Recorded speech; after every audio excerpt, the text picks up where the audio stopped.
JJ the CPA here. Hope you're doing well. So how do you account for PPP loan forgiveness or the EIDL grant with partnerships?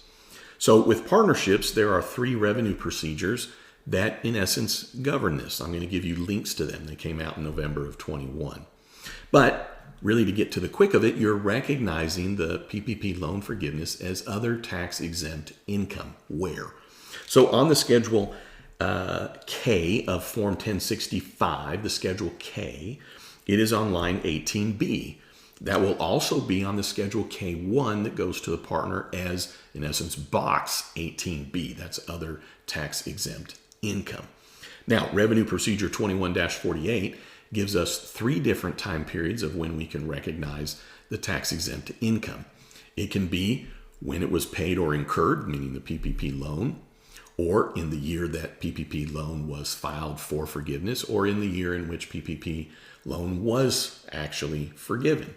But you do need to attach a notice to the IRS Form 1065 that indicates you're electing, whatever it is that you're electing, in terms of the time period of how you're accounting for the other tax-exempt income. So pretty straightforward statement. Your software should already have something built in. I use Drake where I go to enter in other tax-exempt income. There's a little spot to click, and then I put in there the information and then what method of the 3 I'm including. Then it attaches the statement. Shouldn't have to make it up yourself. So that's why I'm not going to go into the detail. We should be using tax software related to this. But then it also would show up on your Schedule M1 of the 1065, which would be line 6A, and then it would be accounted for also in partner capital down in M2. So with that being said, this is covering the partnership. I also have one covering S Corps and C Corps, so I'm going to give you links to those videos in the body of this.